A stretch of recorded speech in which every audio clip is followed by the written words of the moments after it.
Happening now on FiOS 1 News. The man accused of causing yesterday's deadly accident in Wayne will be in court today. Police say he was high on drugs. We have the dramatic video right up to the moment of impact. And a former NYPD officer is found guilty of killing his former girlfriend with a machete. Authorities say it was in retaliation for a restraining order. Plus, a second New Jersey child is dead after catching the flu. The news starts right now. FiOS 1 News, Daytime Edition. Good afternoon, I'm Brian Webb. Thank you for watching today. We want to head right over to the FiOS 1 Weather Center, where meteorologist Brittany Bohr is tracking this winter storm heading our way. Hi, Brittany. And Brian, we do have a lot to talk about. Winter weather advisories up for the entire state, and that is through very early tomorrow morning. Snow already spreading across the area from southwest to northeast, and it's only going to intensify and last throughout the rest of the afternoon. Temperatures definitely cold enough to support that snow in the upper 20s out there. And when you take a look out at the big picture, we've still got a ways to go before this snow will start to transition to a wintry mix and then all rain later on in the afternoon. So we're looking at the hour-by-hour forecast. We still remain snowy through about the 7-8 o'clock hour. That's when we'll see that transition over to a wintry mix, and we'll be talking ice accumulations as we get further into the overnight hours tonight. So stay tuned. I will have everything you need to know to go about your day and what the evening commute's going to look like coming up next. Governor Murphy isn't taking any chances with today's storm. He declared a state emergency long before the snow started falling, and the timing could be tricky today, possibly making for a messy evening commute.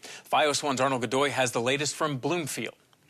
The snow isn't coming down just yet, but already we're under a state of emergency. Governor Murphy making the decision yesterday as forecasts predict several inches of snow across our region. Now, the last time that we saw a state of emergency was during last week's winter storm. We saw sleet and several inches of snow, which made roads dicey, and throughout it all, precautions were taken throughout the state that we are seeing again today. The DOT will have 2,500 plows and salt spreaders out on the roads, in addition to county and municipal crews. With cold temperatures and a mix of rain and snow expected to fall throughout the Garden State today, roads are expected to get slick and slippery. Residents say if they have to be out in the bad weather, they'll be extra cautious. Well, I'm going to drive slow, and I'm going to drive for the other person, and I'm going to take my time and, and just, meander where I have to go. The storm is supposed to start up in the afternoon, and as officials worry about how the evening commute will be affected, they've placed restrictions on all interstates around New Jersey. No commercial vehicle is allowed to travel on them as of 9 o'clock this morning. Now, they're not the only ones who are concerned. Residents are also worried about what it's going to be like on the roads this evening. I am concerned. I'm a school teacher, and I was hoping that we'd have at least a half a day, but it looks like we're going to be there all day. So I am concerned about the safety of the kids and the buses. And while some schools are choosing to have a full day today, others have called for early dismissals. You want to make sure to check in with your school district's website to be up to date with any schedule changes. Officials are saying that the evening commute will be the most impacted, so your best bet would be to leave as soon as you can and be home as early as possible. That's the latest here in Bloomfield. Arnold Godoy, FiOS 1 News. And we continue our team coverage now with FiOS 1's Brianne Talaka. She is standing by in South Brunswick, where the flakes are beginning to fall. Well, the flakes just started to fall here, so there's not much to see on the ground yet. But one thing everyone is talking about is this cold. It's definitely not the day to be outside unless you're bundled up. People are wearing their hats, gloves, and winter coats as they're walking around. A woman I spoke with said layers are important because of the cold during a day like this, but that the amount of snow we've seen this winter hasn't been bad. We really haven't had anything bad. We can't complain yet this year. The schools in South Brunswick have early dismissal because of the potentially bad weather, and businesses like the Dayton Park Pharmacy are also closing early. People I spoke with in the area said they got an early start to their daily routine. If in case it does snow, we're doing our morning walk. A man I spoke with today said he made sure he left the house with a snow scraper this morning in case he needs to clean off his car once he gets out of work. And no matter how much snow we end up getting, remember to dress warmly if you're heading outside. In South Brunswick, Brianne Talaka, FiOS 1 News.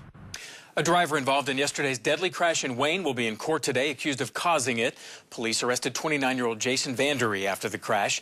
Investigators believe he was under the influence of drugs when his Honda Pilot flew into a Delta gas station along Route 23 yesterday morning, killing 3 people. This is surveillance video from the scene just before 9 a.m. It captured the moment when his SUV slammed into a Camaro, ripping off the car's roof. The victims are 50-year-old John Warbeck, a former firefighter, and his 17-year-old son, Luke, a student at Boonton High School, along with a gas station attendant, 22-year-old Lovedeep Fatra, who was helping them when he was killed. He's my nephew. He's a nice guy. He just came from India 1.5 years ago. Talking to his teachers yesterday and listening to them, what could you say to someone? Tragic is an understatement. He apparently was a very nice young man. He was a junior, was an entrepreneur, had his own business, and was in the process of registering his car because he had just gotten his license. Stay with FiOS 1 News for more on this developing story. A former New York City police officer is found guilty of killing his ex-girlfriend with a machete. Prosecutors say Arthur Lamondo attacked and killed his ex-girlfriend Suzanne Bardzel in October of 2015 outside of her home in Midland Park. Her body was found inside a car with the engine still running. Prosecutors say this was revenge for a restraining order she had filed against him. And hours after the attack, Lamondo attempted suicide by throwing himself in front of a subway train in Manhattan. He survived, but doctors had to amputate both of his feet. Lamondo will be sentenced next month. The trial for the murder of Sarah Stern picks up again today. Both sides ready to wrap up the case after 5 weeks of testimony. Her former classmate is accused of killing her. FiOS 1's Jessica Orban looks back at what we've learned so far. Due to delays, courtroom controversy, and inclement weather, the prosecution is not done presenting its case to a Monmouth County jury. For 5 weeks, Assistant Prosecutors Chris Decker and Megan Doyle have worked to prove 21-year-old Leah McAtasney robbed and killed Sarah Stern before throwing her body over the Route 35 bridge in Belmar with the help of his roommate, Preston Taylor, who was the prosecution's first witness. And I picked her up by the shoulders and dragged her out through the back, and I buried her in those bushes on the right. It became clear early on that McAtasney's defense attorney, Carlos Diaz-Cobo, is presenting a case based on the theory that Sarah killed herself or ran away to Canada due to a volatile relationship with her father. Though the two might have had some problems, when Sarah's father, Michael Stern, took the stand, his testimony showcased a loving, protective relationship with his teenage daughter. What does she say about that gift? My dad knows me so well with the 4 exclamation points and hashtag Nutella, an emoji, smiley face with a couple hearts and Timberlands, and then a snowflake and another hashtag, my dad's the best. Week 3 of trial brought shocking testimony from Anthony Curry, the amateur filmmaker who worked with police to obtain an alleged confession from McAtasney, one that was secretly recorded in Curry's car the night before McAtasney and Preston Taylor were arrested. She goes to walk out the front door. I took her out, drag her. My biggest problem was the dog, and her dog laid there and watched as I killed her. Didn't do anything. Perhaps the only other moment in court that rivaled McAtasney's alleged confession in suspense and horror was the threat of a mistrial that came after a juror posted a comment on a Facebook article about the trial, sparking a detailed session of questioning of the jury by Judge Richard English. The trial eventually proceeded after a second juror was dismissed. I am confident that the remaining 14 jurors are able to hear this case and make their decision based on the evidence of this case alone. In Freehold, Jessica Orban, FiOS 1 News. A second child has died during flu season in New Jersey. Health officials say the toddler is from North Jersey and died earlier this month of complications from the flu, but didn't give any details on who the child was or where the child was from.